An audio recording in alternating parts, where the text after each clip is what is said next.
Y bueno, vamos a compartir una pequeña enseñanza, reflexión acerca de lo que es la riqueza y la pobreza, basado en Lucas 18. Y aquí, arriba del versículo 18 dice la parábola del joven rico, pero nos vamos a enfocar en el versículo 24 y 25 y dice: al ver Jesús que se había entristecido mucho, dijo: cuán difícilmente entrarán en el reino de Dios los que tienen riquezas. Dice: porque es más fácil pasar un camello por el ojo de una aguja que entrar un rico en el reino de Dios. Porque dice en el versículo 18: un hombre principal le preguntó diciendo: maestro bueno, ¿qué haré para heredar la vida eterna? Jesús le dijo: ¿por qué me llamas bueno? Ninguno hay bueno sino solo Dios.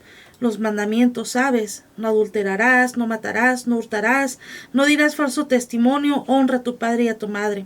Él dijo: todo esto lo he guardado desde mi juventud. Jesús, oyendo esto, le dijo: aún te falta una cosa. Vende todo lo que tienes y dalo a los pobres, y tendrás tesoro en el cielo. Y ven y sígueme. Y el muchacho, oyendo esto, se puso muy triste, porque era muy rico. La enseñanza, la pequeña reflexión que el día de hoy vamos a estar compartiendo es acerca de la riqueza y la pobreza. Y dice que una de las declaraciones más duras del Señor es que resulta casi imposible que un rico entre en el reino de Dios.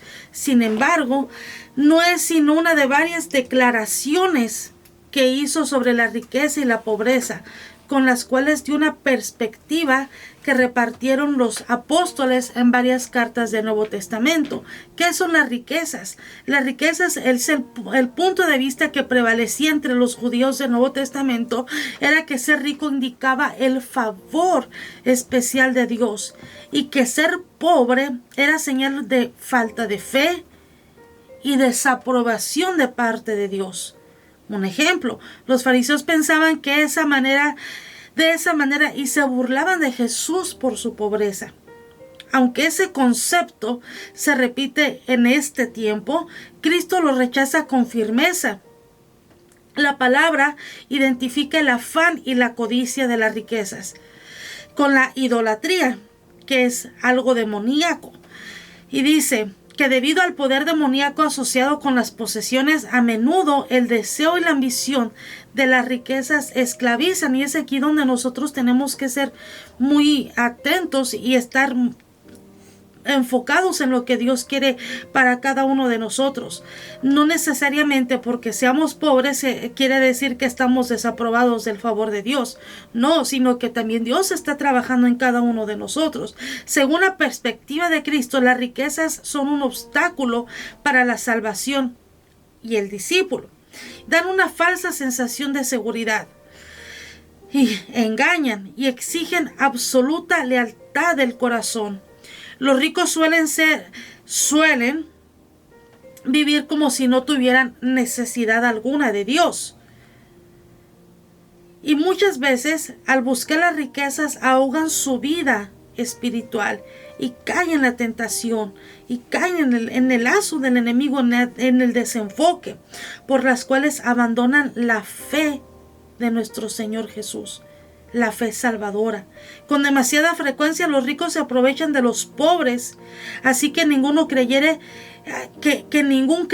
debe desear el enriquecimiento, sino que las riquezas el mismo Señor las va añadiendo, son añadidura. La acumulación egoísta de posesiones materiales es una señal de que ya no se considera la vida desde el punto de vista de la eternidad. Los ávaros y los egoístas ya no tienen como meta hallar la satisfacción en Dios, sino más bien en sí mismos y en sus posesiones. Aquí hay un ejemplo: la esposa de Lot. Fue poner todo su afecto, todo su afán, todo su mirada en algo terrenal, en una ciudad terrenal, y no en la ciudad eterna, en la celestial. En otras palabras, la ambición de riquezas trae consigo la semilla de separación total de Dios. ¿Cómo está nuestro corazón? Las verdaderas riquezas del creyente son la fe y el amor que se expresan en la abnegación y en seguir a Cristo. Los verdaderos ricos son los que están libres de las cosas del mundo porque confían en que Dios, su Padre, que no los abandonará. Y muchas veces la actitud correcta hacia las posesiones y el uso que se les debe dar, los justos tienen la obligación de ser fieles. Los creyentes no deben aferrarse a ellas como riqueza o seguridad personal, sino que deben despojarse de sus riquezas y poner sus recursos en las manos de nuestro Señor para que se usen en su reino, para que avance la causa de Cristo en esta tierra y para que se salven y queden satisfechas las necesidades de los demás. Podemos poner un ejemplo, las ofrendas. Todo lo que Dios nos da, nosotros mismos tenemos que saber en qué lo vamos a estar invirtiendo. Nosotros como creyentes tenemos la obligación delante de Dios de dar nuestro diezmo y nuestra ofrenda. Y algo que uno tiene que aprender es que la bendición de Dios viene a través de la ofrenda que tú das, para beneficio de la misma casa, de la misma obra, del mismo lugar en donde tú te estás congregando. Las ofrendas no es una imposición, es algo que sale de nuestro corazón. Así que los creyentes que tienen riquezas y bienes materiales no deben considerarse ricos nunca jamás, sino como administradores de lo que es de Dios. Dios está confiando sus riquezas a cada uno de nosotros y en nosotros está ser buenos o malos administradores de las bendiciones que Él nos da. Tenemos que ser generosos, estar listos a compartir y abundar en buenas obras. Y muchas veces cuando Dios te bendice o llega a venir una bendición de parte de Dios, que sabemos que es Dios, tienes que orar y aún decirle, Señor, a quién yo tengo que bendecir. Que no nos gane el emocionalismo, sino que aún en esa área sea Dios quien nos guíe, quien nos dirija a quién bendecir, a quién ser de bendición. Todo creyente debe examinar su corazón y sus deseos. ¿Soy una persona avariciosa? ¿Soy egoísta? ¿Quiero en abundancia? ¿Anhelo la honra, el prestigio y el poder que a menudo produce la riqueza? ¿Cómo está nuestro corazón? La pobreza. Dice que una de las tareas que Jesús consideró como su misión dirigida por el Espíritu fue dar buenas nuevas a los pobres. En otras palabras, puede definirse el Evangelio de Cristo como un evangelio de pobres. Los pobres son los humildes y afligidos del mundo, que acuden a Dios en gran necesidad y buscan de su ayuda. Al mismo tiempo, son fieles a Dios y anhelan la redención de Dios para su pueblo del pecado, del sufrimiento, del hambre y del odio que hay alrededor del mundo. No buscan la riqueza ni la satisfacción en las cosas terrenales.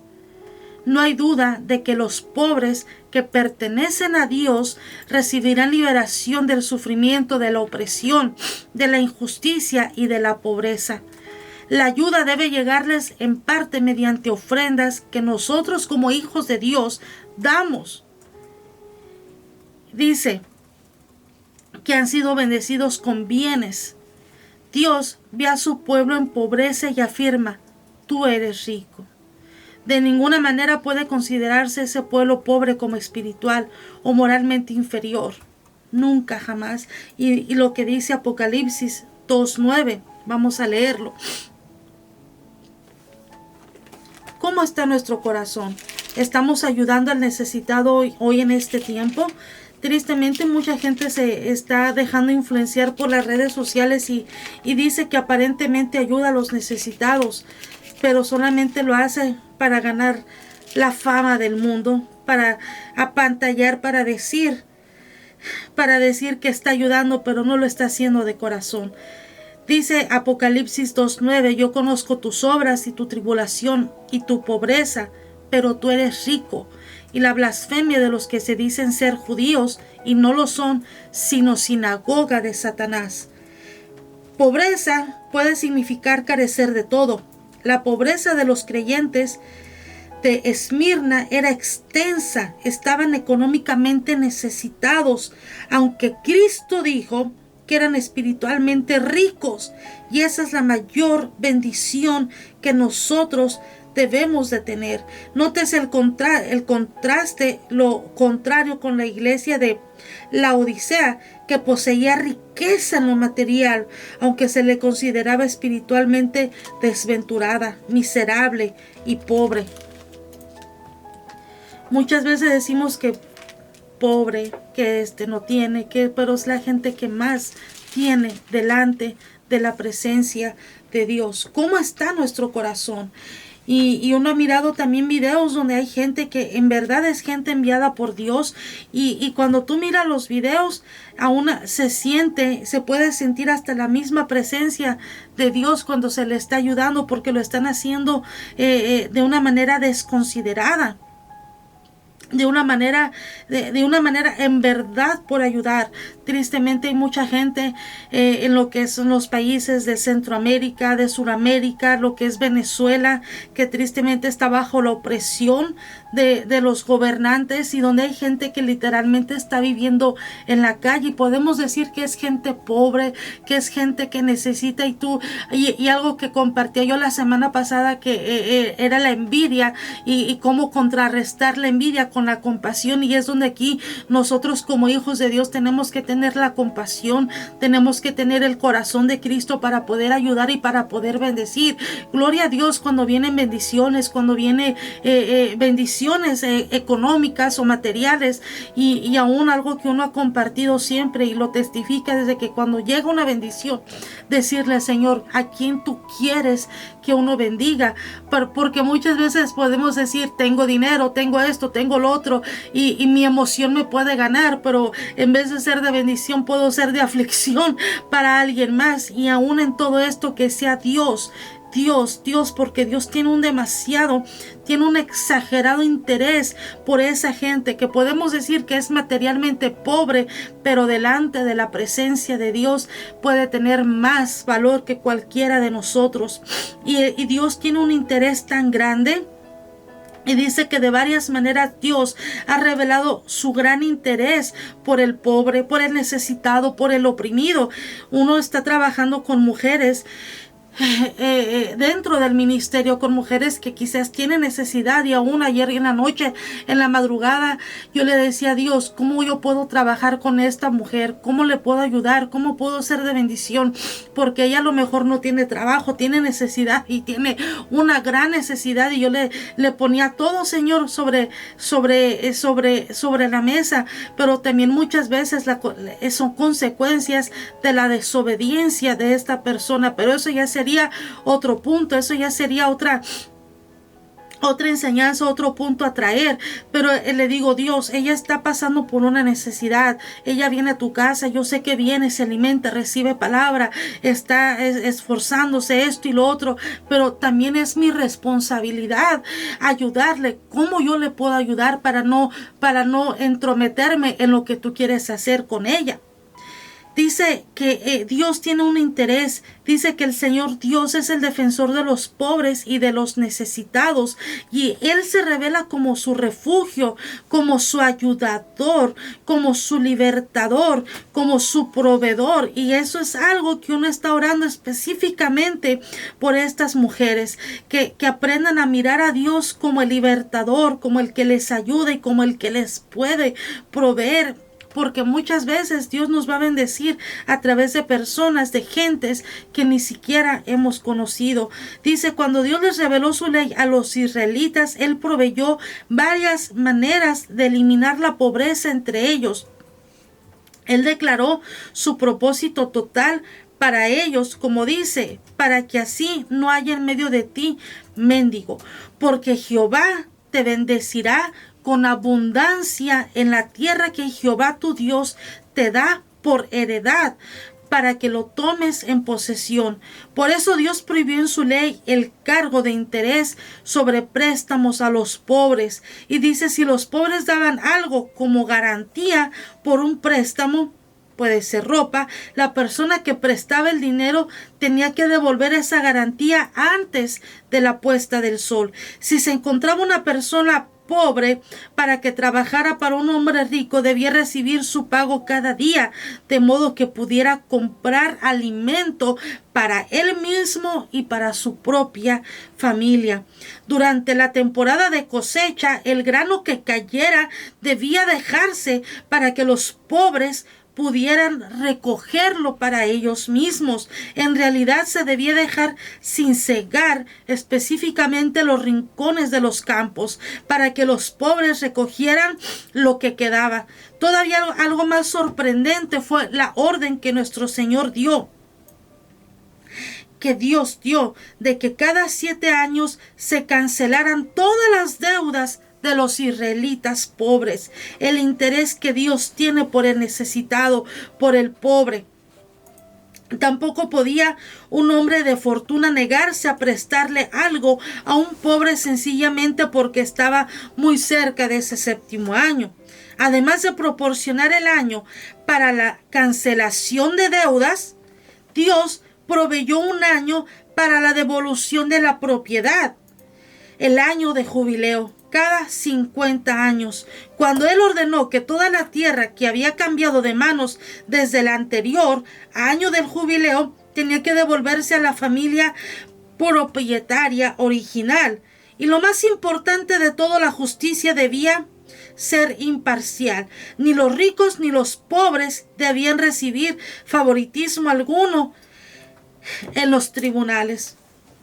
De esa manera Dios procuraba proteger a los pobres para que no fueran explotados por los que tenían recursos materiales y para asegurar justicia para ellos.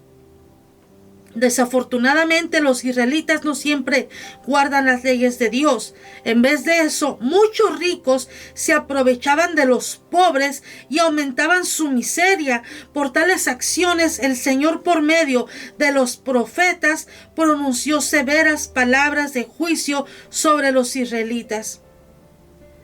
La responsabilidad de nosotros, como hijos de Dios, sobre los pobres y los necesitados.